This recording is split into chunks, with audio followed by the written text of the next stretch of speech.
अगर आप भी वेदांता ग्रुप के निवेशक हैं, आपके पास वेदांता के शेयर्स हैं, तो आपके लिए एक बड़ी खबर यहां पर सामने आ रही है। दरअसल वेदांता के डीमर्जर का प्रोसेस पूरा हो चुका है।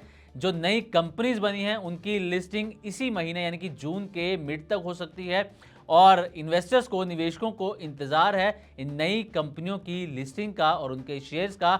लेकिन इन सबके बीच में एक बड़ी खबर आई है और खबर यह है कि ईडी वेदांता ग्रुप के कई ठिकानों पर जांच कर रहा है। तो ये क्या पूरा मामला है, आपके शेयर्स पर इसका क्या असर हो सकता है, चलिए इस वीडियो में आपको आगे बताने की यहां पर कोशिश करते हैं।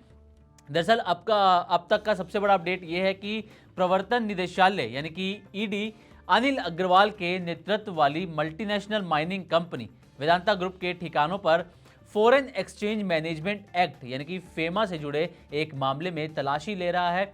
न्यूज़ एजेंसी पीटीआई के हवाले से खबर आई है और खबर यह भी है कि ये जो तलाशी है ईडी की वो सोमवार से जारी है और मंगलवार को भी ये तलाशी चल रही है और इस रेड के बारे में और जानकारी का फिलहाल इंतजार किया जा रहा है कि आखिर ये पूरा मामला क्या है। लेकिन अधिकारियों के मुताबिक तलाशी ये तब शुरू हुई है जब सेंट्रल एजेंसीज ने फेमा एक्ट के तहत इस मल्टीनेशनल माइनिंग कंपनी के खिलाफ जांच शुरू की।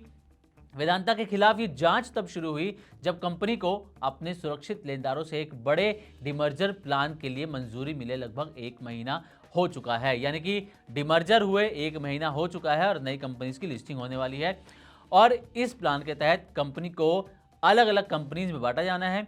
ईडी अब फेमा के तहत कब कार्रवाई करता है ये भी आपके लिए जानना जरूरी है, क्योंकि ईडी जो है वेदांता ग्रुप पर इस वक्त कार्रवाई कर रहा है, तलाशी ले रहा है कई ठिकानों पर, कई शहर के ठिकानों पर।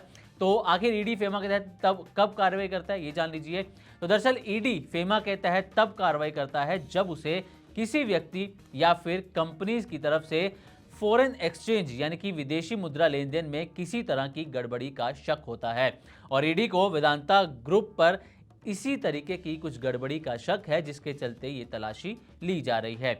इसमें ज़्यादातर ऐसे मामले शामिल होते हैं जैसे कि गैर कानूनी तरीके से विदेशी पैसा भेजना, विदेश में गैर कानूनी तरीके से संपत्ति खरीदना या विदेशी निवेश से जुड़े नियमों का पालन ना करना। तो आखिर क्या ये पूरा मामला है, ये भी और जानकारी यहाँ पर साफ साफ आना बाकी है और ईडी क्या एक्शन लेता है ये भी अभी जानकारी आना बाकी है। लेकिन हाँ, कहीं ना कहीं इलेक्टोरल बॉन्ड को लेकर यहाँ पर जो है वो बातचीत हो रही है। दरअसल सवाल यह है कि क्या वेदांता ने इलेक्टोरल बॉन्ड खरीदे थे। खास बात यह है कि वेदांता ने 400 करोड़ रुपए से ज़्यादा के इलेक्टोरल बॉन्ड्स खरीदे थे जिन पर अब रोक लग चुकी है।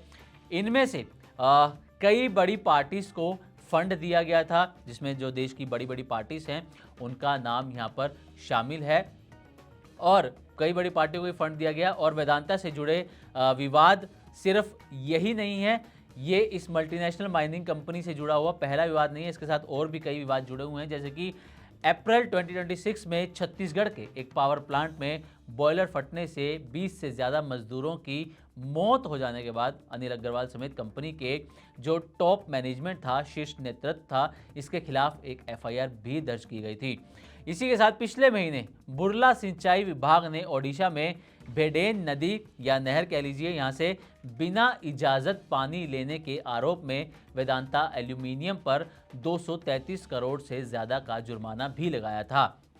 तो अब देखना ये होगा कि आखिर ईडी जो ये तलाशी ले रहा है, ईडी को क्या कुछ मिलता है, क्या सचमुच वेदांता जो फेमा के उल्लंघन में लिप्त पाई जाती है या नहीं। अभी इस पर ईडी का कुछ कमेंट नहीं आया है। ईडी की तरफ से जब ऑफिशियल बयान आएगा तभी इस बारे में कुछ कहा जा सकता है। तो उम्मीद करते हैं कि वेदांता पर हमारी तरफ से दिया गया ये अभी का बड़ा अपडेट आपको अच्छा लगा होगा। इसी तरह की और भी वीडियोस के लिए देखते रहें मनी9 और सब्सक्राइब करें हमारे यूट्यूब चैनल। साथ ही बिजनेस और पर्सनल फाइनेंस से जुड़ी ताज़ा तरीन खबरों को आप हमारी वेबसाइट money9live.com पर भी पढ़ सकते हैं।